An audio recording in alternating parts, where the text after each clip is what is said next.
Japão precisa de petróleo, carvão e borracha. E na iminência de um embargo comercial americano, o país está pronto a tomá-los pela força.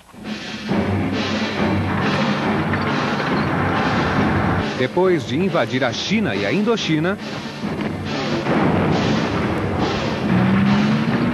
seu objetivo é tomar o restante da Ásia.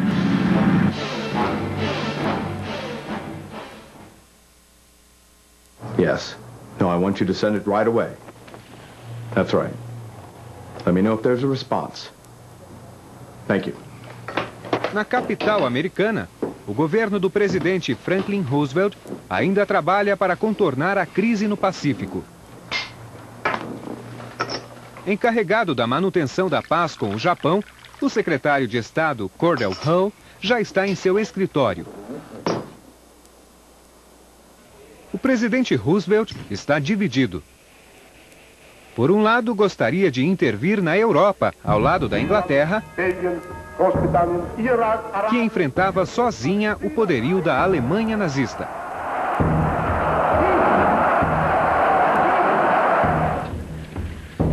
Entretanto, a guerra era muito impopular. A opinião pública americana era hostil à intervenção no estrangeiro e preferia manter a posição histórica de isolamento.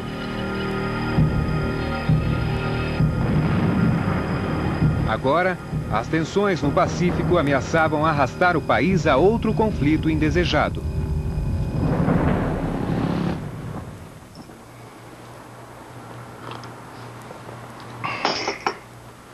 Nos últimos 10 meses, Cordell Hull negociara com Tóquio, esperando contornar a crise e deter o expansionismo japonês na Ásia. Contudo, é hora de tomar uma posição firme. Os Estados Unidos enviaram um ultimato ao Japão, exigindo sua retirada da China e da Indochina. Ainda ontem, o presidente Roosevelt enviou um apelo pessoal em favor da paz ao imperador japonês, e o secretário Hull sabe que a resposta pode chegar a qualquer instante. Ele não terá de esperar muito pela resposta.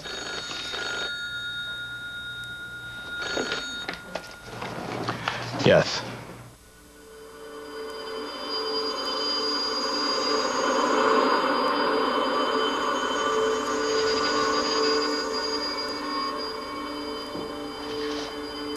A mensagem interceptada na mesa do comandante Kramer é a resposta ansiosamente aguardada ao ultimato americano. Tal é a eficiência da operação de decodificação que o governo americano lê a mensagem horas antes do embaixador japonês.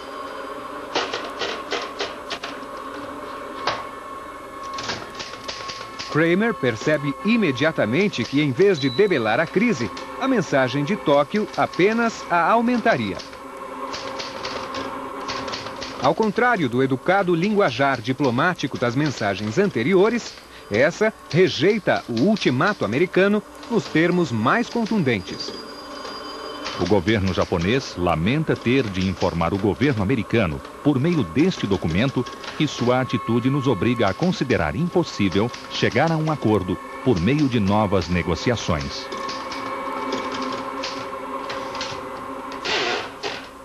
Kramer estava diante de um verdadeiro enigma. A instrução para interromper as negociações diplomáticas seria apenas mais uma demonstração de força por parte dos japoneses? Ou seria o prenúncio de algo mais sinistro? Um ataque às forças inglesas e holandesas no leste asiático? Ou até mesmo um ataque aos Estados Unidos?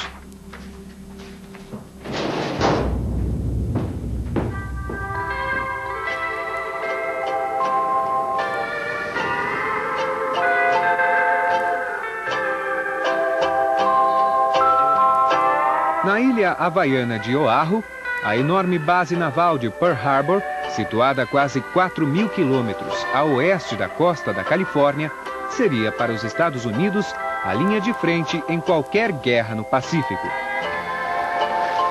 É o posto de serviço mais cobiçado pelas tropas.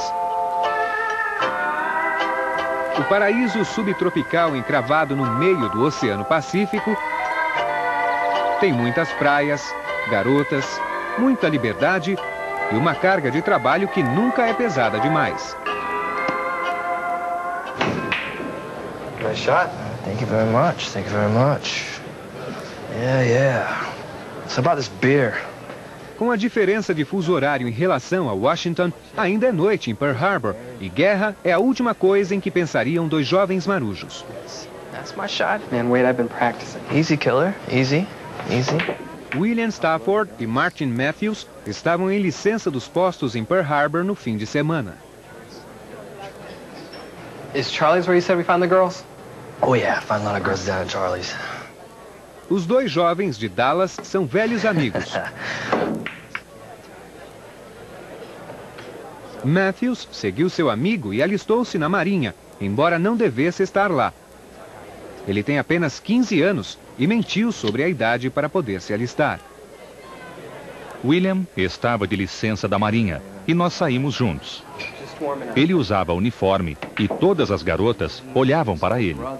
Aí, decidi que era isso que eu queria fazer.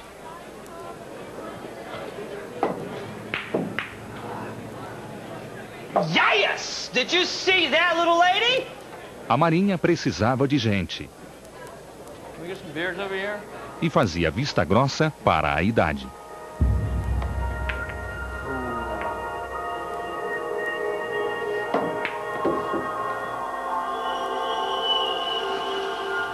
No último ano, este pequeno porto na costa oeste de Oahu foi o lar da enorme frota do Pacífico da Marinha Americana. Desde a ameaça de guerra no leste asiático, a Marinha trabalhou discretamente para transformar Pearl Harbor em uma fortaleza no Pacífico, e suas docas estavam apinhadas de couraçados. No local conhecido como Alameda dos Couraçados, estão alguns dos maiores navios da frota americana, espremidos como sardinhas em lata. Os nomes são lendários, como o Arizona, o Maryland e o Tennessee. Seu arsenal forma um conjunto de 64 enormes canhões navais e representa uma impressionante exibição de força e a consolidação do poderio americano no Pacífico. O responsável por todos esses couraçados é o almirante Husband E. Kimmel. Kimmel é um oficial de carreira e, apesar da reputação de trabalhador incansável, é admirado e respeitado pelos subordinados. That's the Admiral.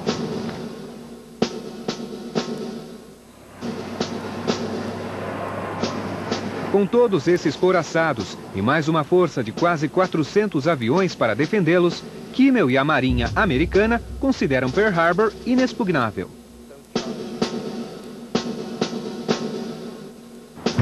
É a base perfeita para lançar uma retaliação americana a qualquer agressão japonesa no Pacífico.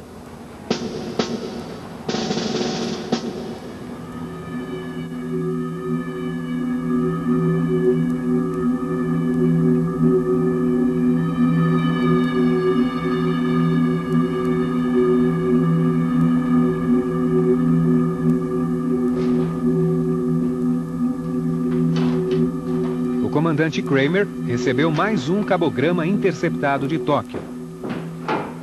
Brotherhood. Se a mensagem anterior fora motivo de preocupação, essa fez soar os alarmes. You need to call the White House. Let them know that there's another magic pouch on the way that the president needs to see immediately. O cabograma contém duas instruções. A primeira ordena que a embaixada japonesa queime seus livros de códigos diplomáticos. Contudo, é a segunda mensagem que mais incomoda Kramer. Ele ordena que o embaixador japonês entregue a mensagem anunciando o fim das negociações de paz exatamente às 13 horas de hoje. Kramer imediatamente suspeita que ordens tão precisas de Tóquio sejam uma pista vital a respeito das intenções japonesas. Às 13 horas em Washington, o dia estaria amanhecendo no Pacífico. Com um mapa de fusos horários, ele determina a hora equivalente em todas as bases do Pacífico. Seriam 2 horas nas Filipinas, 4 horas em Guam e 7:30 em Pearl Harbor. Por conhecer muito bem a história do Japão, Kramer sabe que os ataques surpresa sempre foram uma de suas táticas de guerra preferidas. A manhã de domingo seria ideal para lançar um ataque preventivo. Faltam apenas 4 horas.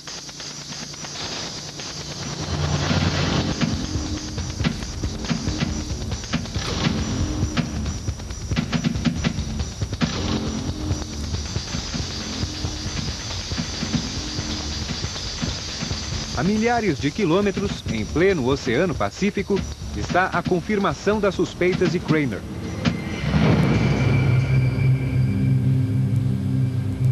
Sob total silêncio de rádio, a maior frota de porta-aviões já reunida navega a pleno vapor. 6 porta-aviões com aproximadamente 355 aeronaves, 2 couraçados, 3 cruzadores e 9 destroyers, 31 navios ao todo. O destino era Pearl Harbor. O Japão considerou que, para ter livre acesso ao leste asiático, muito mais do que evitar a frota americana na ilha fortaleza do Pacífico, seria preciso destruí-la. E tinha plena confiança em seus objetivos.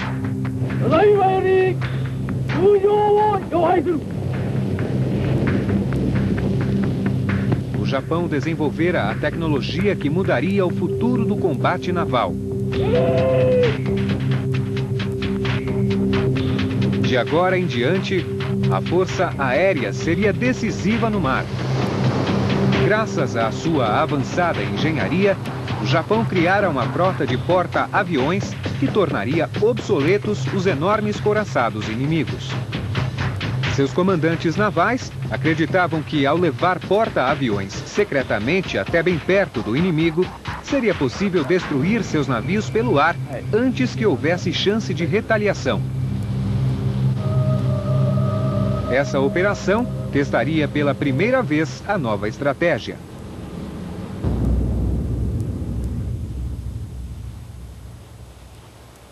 Tudo dependeria de manter o elemento surpresa. Nas entranhas do navio Capitânia Akagi fica a sala de rádio. Os operadores de rádio investigam todas as frequências disponíveis, buscando qualquer indício de que a posição da frota estivesse sob risco.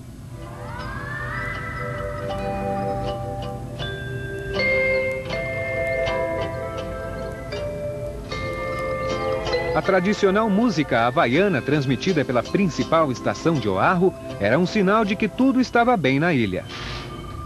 O elemento surpresa estava assegurado.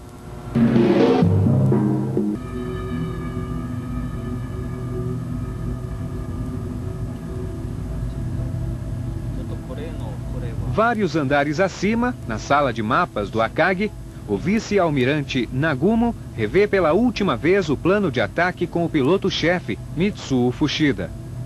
O plano é extremamente audacioso. Os americanos sempre consideraram Pearl Harbor invulnerável a ataques de aviões torpedeiros, pois o porto é muito raso. Entretanto, os japoneses descobriram seu calcanhar de Aquiles.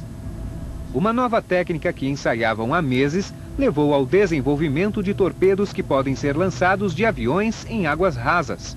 Estes aviões torpedeiros liderariam o ataque a Pearl Harbor.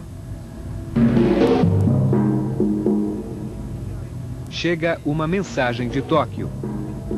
Contém os últimos detalhes a respeito dos navios ancorados obtidos por espiões na ilha.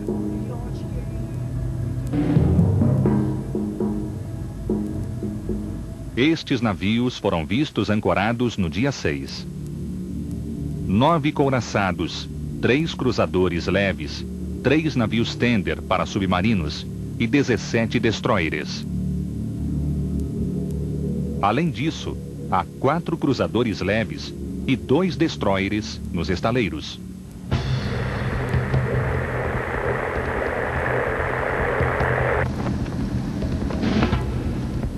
Perto das 6 horas, os pilotos japoneses dirigem-se ao convés inteiramente tomado por aeronaves. Tal como a classe militar que dominava o Japão, Uchida e seus pilotos são adeptos do Bushido, o código do samurai. A coragem diante do inimigo e um rígido código de conduta que valoriza a morte em combate são os principais valores do Bushido.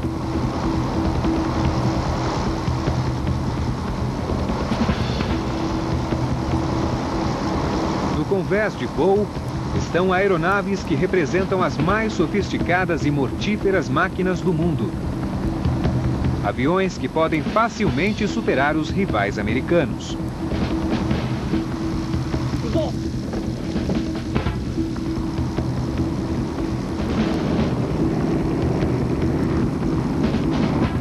Com tanques de combustível cheios até o gargalo, os aviões decolam um atrás do outro dos 6 porta-aviões da frota.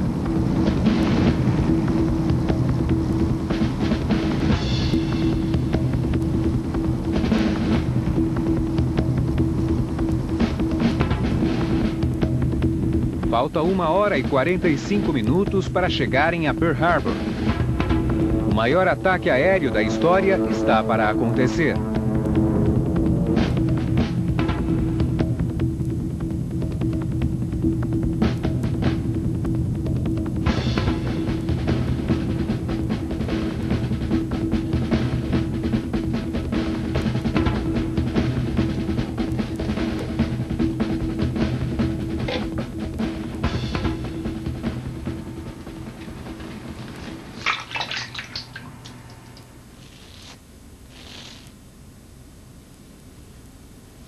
Nesta manhã de domingo, o comandante da Frota do Pacífico, Almirante Kimmel, anseia por um raro dia de folga em sua rotina estafante.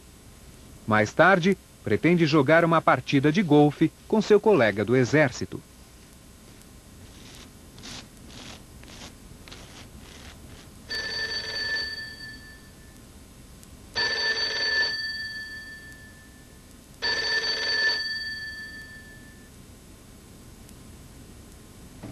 A ligação é do quartel-general. Um dos destroyers em patrulha ao largo de Pearl Harbor, o USS Ward, está lançando cargas de profundidade contra um submarino não identificado. Em vista das formidáveis defesas aéreas da ilha, Kimmel sempre considerou inimaginável um ataque aéreo à frota no porto, ao contrário de um ataque pelo mar. Dado o tenso relacionamento com o Japão, ele colocou seus navios no Pacífico em alerta contra submarinos japoneses. Mas, como houve uma série de alarmes falsos, Kimmel suspeita que este seja mais um. Have them contact my staff and meet me at HQ. Send up my car immediately, please.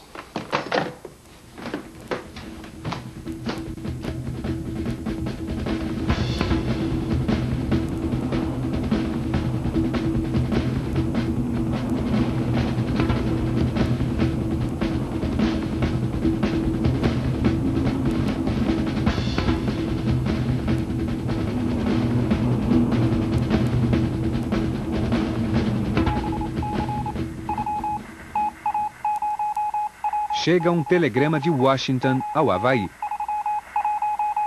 Às 13 horas em Washington, os japoneses entregarão o que parece ser um ultimato. Não sabemos a importância do horário, mas mantenham a condição de alerta.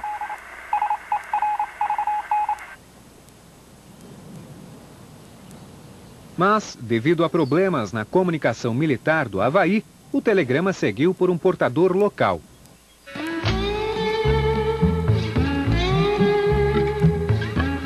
Nada indicava que a mensagem fosse urgente.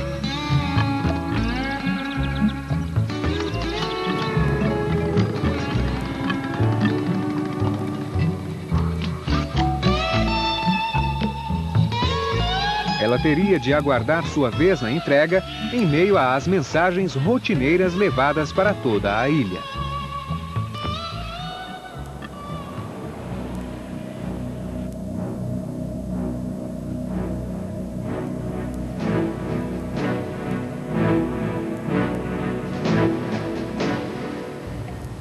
O marujo Martin Matthews obteve licença para passar a noite a bordo do couraçado Arizona com seu amigo William Stafford. He's a 5-inch 38mm dual purpose. What's dual purpose mean? Let's just say that you can knock down anything from the sky or on the ground. Íamos voltar à terra firme para continuar a folga, mas ouvimos um barulho a este bordo. Vimos alguns aviões chegando, mas ninguém prestou atenção a isso.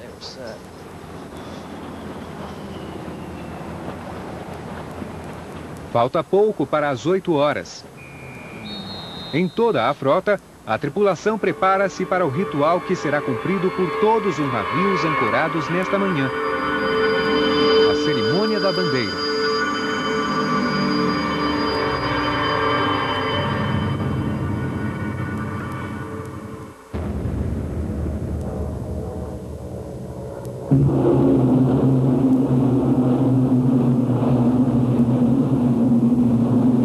A força de combate japonesa já sobrevoa a ilha ainda adormecida, pronta para o ataque. Na liderança do esquadrão de ataque, Uchida quebra o silêncio de rádio para transmitir os primeiros sinais para a frota de porta-aviões e para Tóquio.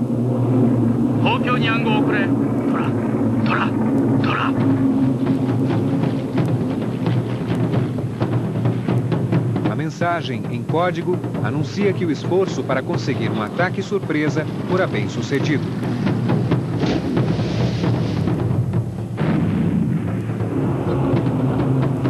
Minutos depois, Pearl Harbor arde em chamas.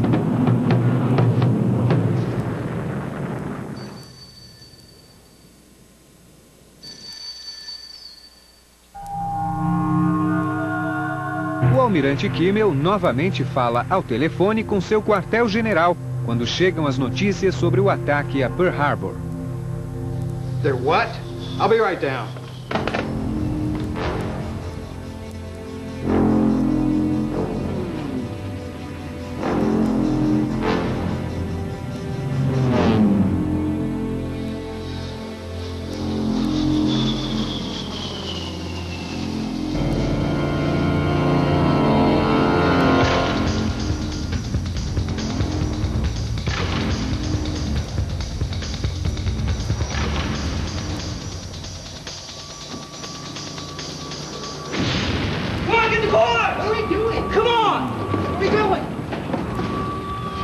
A bordo do Arizona, soa o alarme geral convocando os homens aos seus postos de combate.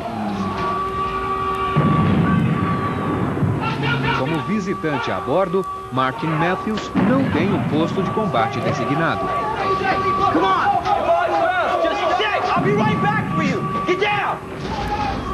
Despede-se de William Stafford e pode apenas olhar o caos que se instala quando as bombas japonesas explodem. Estava morto de medo. Não foi para isso que me alistei na Marinha, e não era o que eu queria. Não tinha onde ir, não tinha um posto definido e não saberia o que fazer se tivesse um. Eu era muito jovem para perceber o que acontecia e não sabia que era o início de uma guerra. Como haviam treinado inúmeras vezes, os aviões torpedeiros voam em rasante pelo lago sudeste de Pearl Harbor para atacar a Alameda dos Couraçados.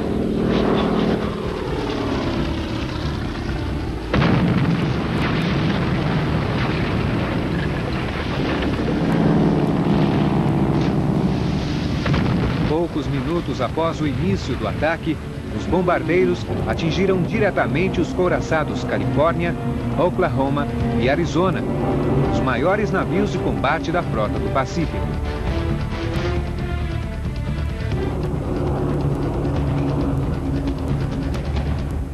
Torpedo planes? Sir, we're being bombed again. A equipe de Kimmel assimila com dificuldade a extensão e a ferocidade do ataque japonês. Send the following message to all stations and ships. Hostilities with Japan commenced with air raid on Pearl Harbor.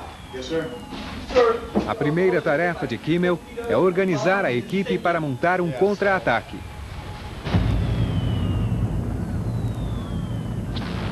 Entretanto, isso será impossível a menos que possam defender os navios, e esta responsabilidade é da defesa aérea de Pearl Harbor. Why the hell is there any air cover? A ilha dispõe de inúmeras pistas de pouso com 400 aeronaves operando como escudo de aço na defesa das belonaves de Pearl Harbor. O patrulhamento aéreo defensivo deveria ser constante, porém, era comum os aviões permanecerem no solo por falta de combustível. Sem a cobertura aérea, os bombardeiros japoneses controlavam o espaço aéreo e escolhiam livremente seus alvos entre os aviões e navios de Pearl Harbor.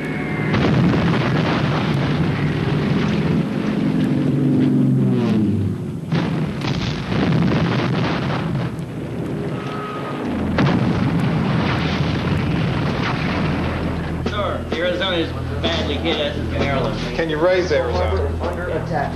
What direction are these planes coming? A única esperança de Kimmel é lançar rapidamente ao mar seus navios não danificados para que possam localizar a frota japonesa. I want the ready destroyer out and the standby destroyer to get up steam. Encontrar a frota inimiga seria como procurar uma agulha em um palheiro. Kimmel sabe que pode estar em qualquer ponto em um raio de 400 quilômetros, uma área equivalente à Alemanha. The Oklahoma, the Arizona, the West Virginia, the Oklahoma.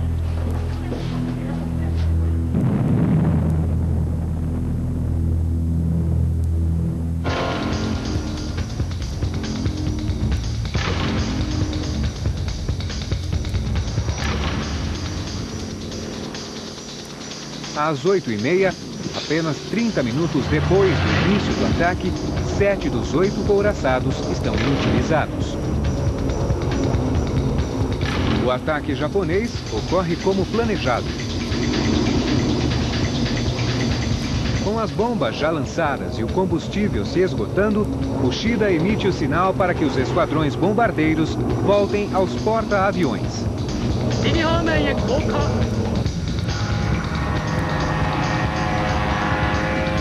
Uma outra fase do ataque japonês ainda está por vir.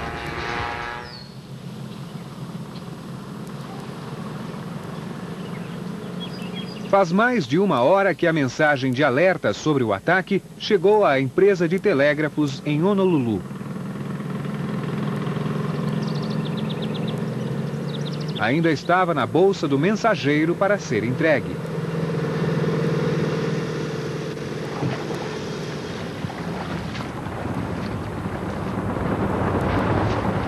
Eu acabei caindo na água. Não sei se foi a explosão de uma bomba que me derrubou enquanto estava no convés ou se foi instinto.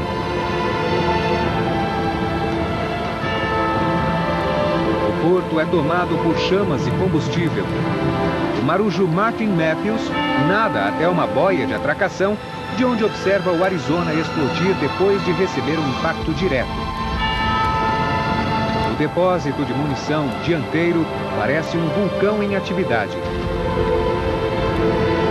Em poucos minutos, o couraçado afunda com quase 1.200 homens a bordo. Quando o Arizona finalmente explodiu, voaram fragmentos, munição, armários, projéteis e parecia que vinham em minha direção, de todos os cantos do navio. Decidi sair de perto daquela boia de atracação.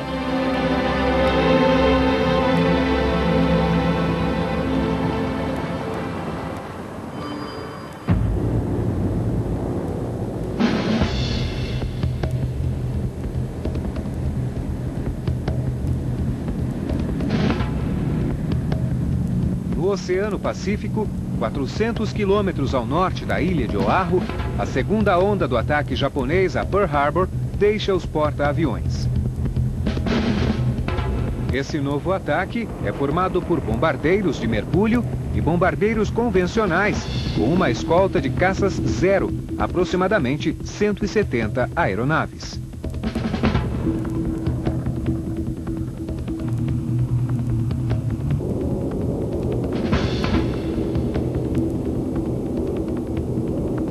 As ordens para essa segunda onda são claras e simples.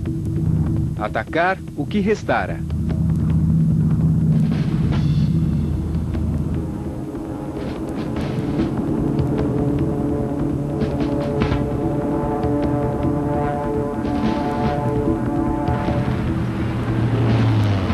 As defesas de Pearl Harbor finalmente começaram a reagir. Agora, há uma eficiente barragem antiaérea e alguns pilotos de caça americanos conseguem decolar.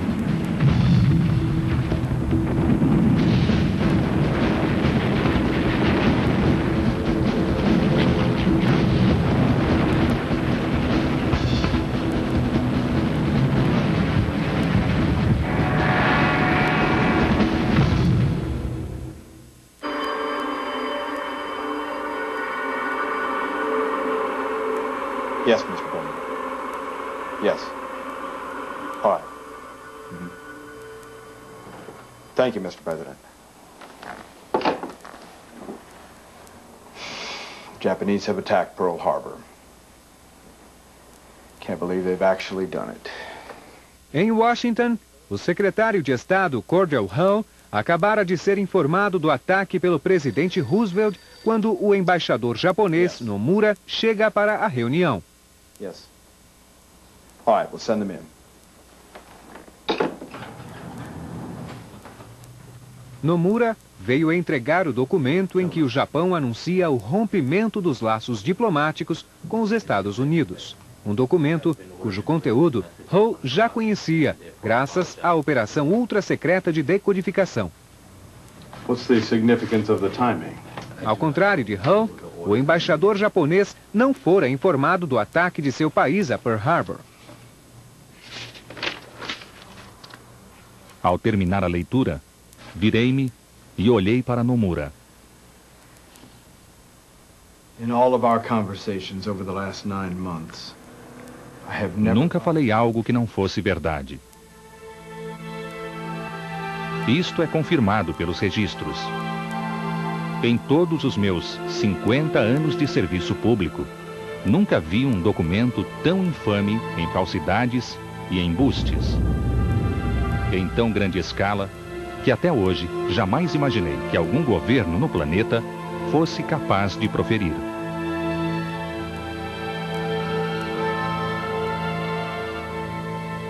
Nomura quis dizer alguma coisa, mas eu o impedi com um gesto de mão.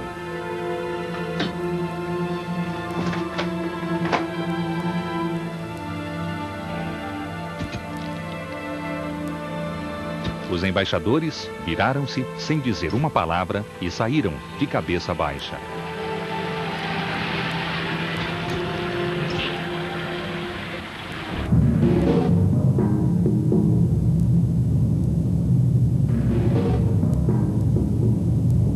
O líder do ataque, Mitsuo Fuchida, está no último avião ainda sobre Pearl Harbor.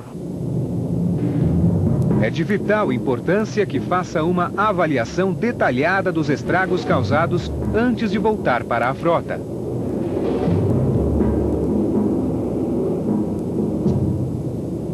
Saber exatamente quantos navios ainda restam será útil não só para decidir sobre um terceiro ataque. Também servirá de subsídio para a estratégia da Marinha Japonesa no Pacífico durante os próximos meses.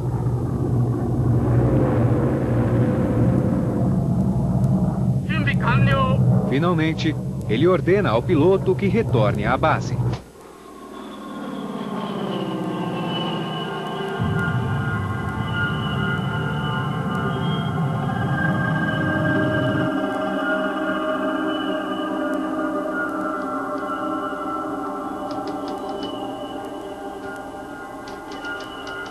No quartel-general de Kimmel, as consequências do segundo ataque tornam-se evidentes.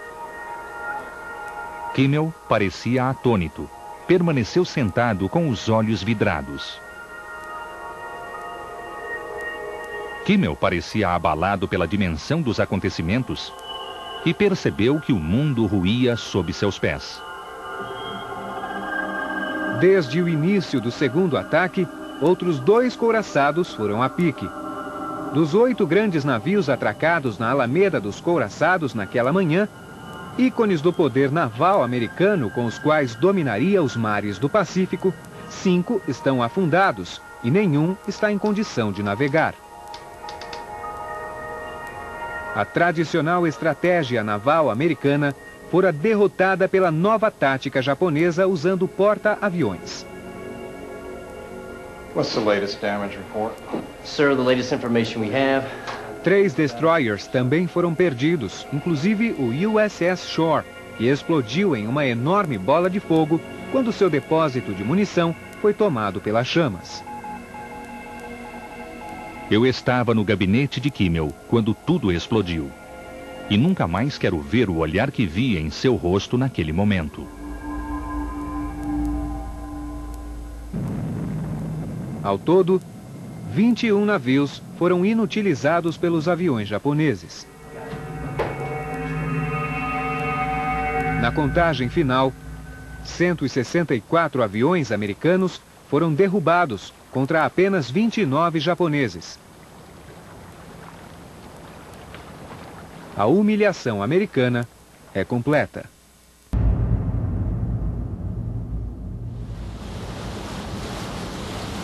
Ao retornar ao Akagi, Fuchida é chamado à ponte de comando, onde o comandante da frota japonesa, o vice-almirante Nagumo, aguarda informações.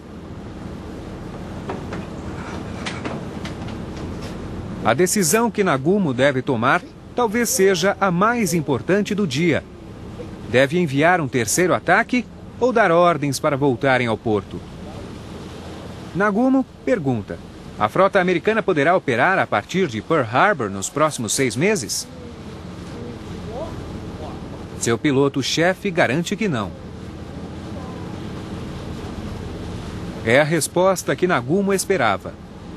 Sem o elemento surpresa e ansioso por proteger sua frota, ele dá a ordem de retorno ao porto.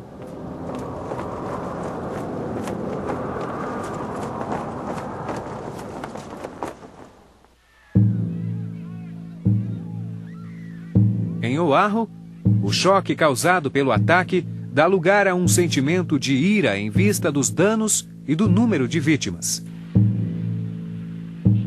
Voluntários de todas as classes sociais apresentam-se para ajudar no trabalho de limpeza.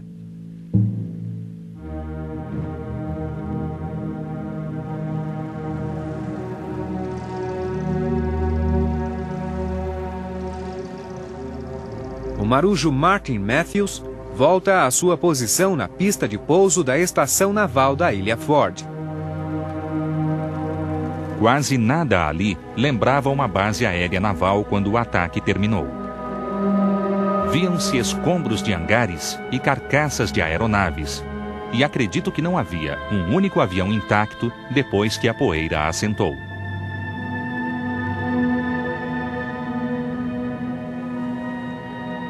Receando outros ataques, a primeira tarefa é limpar os detritos dos bombardeiros para que o porto e as pistas possam ser reabertos.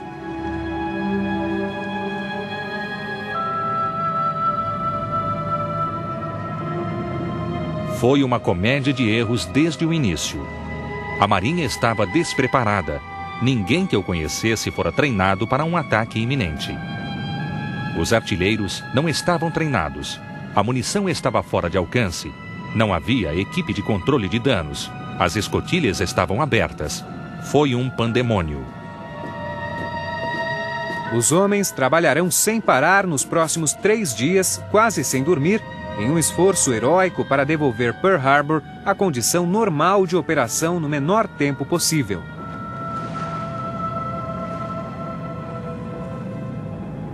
Para Matthews, a verdadeira dimensão do que ocorrera começa a se definir.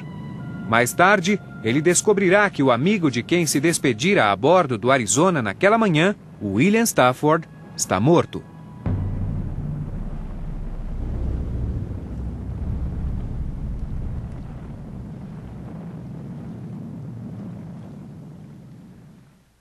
Com os hospitais lotados em toda a ilha, escolas foram requisitadas para improvisar enfermarias e a população ofereceu-se para ajudar e doar sangue. Ao final, o ataque a Pearl Harbor custou a vida de 2.403 americanos, com quase 1.200 feridos. Seria a maior perda de vidas em solo americano durante a Segunda Guerra Mundial.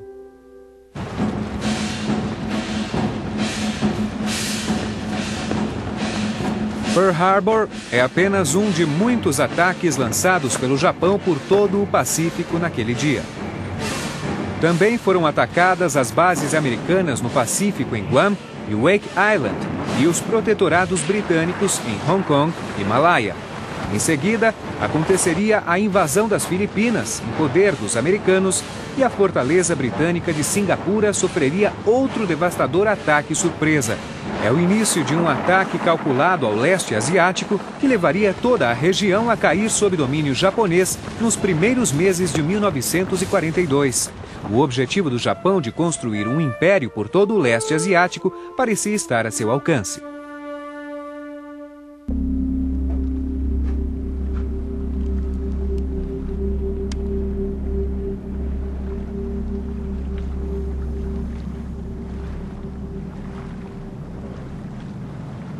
O metal retorcido, couraçados abatidos, agora entulha as antes imponentes docas de Pearl Harbor.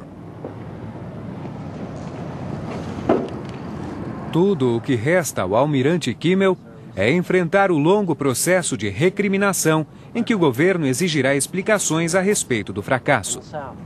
Stay on it, stay on it. O processo terá início quando o secretário da Marinha, Frank Knox, chegar de Washington para começar a investigação. Admiral, this just came in for you, sir. Para agravar sua humilhação, ele recebe a mensagem de Washington alertando para um ataque iminente 8 horas depois de ela ter chegado à ilha.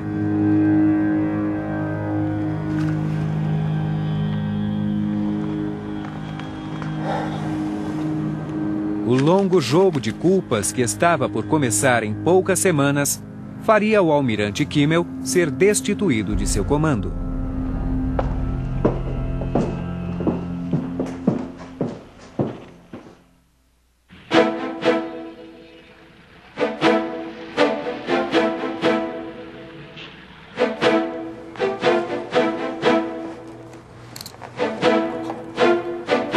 Em Washington, Cordell Hull dirige-se à Casa Branca para a primeira reunião do Poder Executivo americano desde o ataque a Pearl Harbor.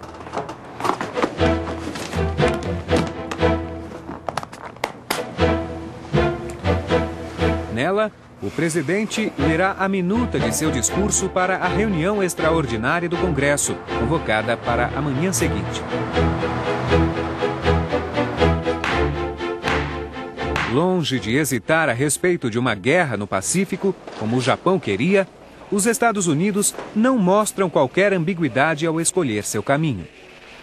Yesterday, December 7th, 1941, a date which will live in infamy. The United States of America was suddenly and deliberately attacked by naval and air forces of the Empire of Japan. Apesar de toda a devastação causada em Pearl Harbor, esse não foi o golpe mortal que o Japão esperava aplicar à Marinha dos Estados Unidos.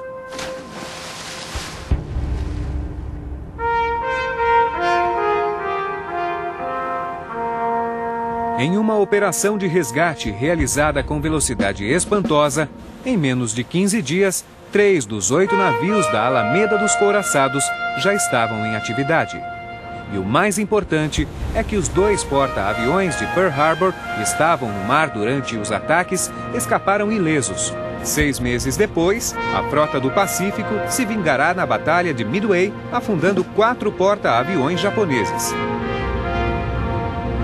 I ask that the Congress declare that since the unprovoked and dastardly attack by Japan, a state of war has existed between the United States and the Japanese Empire.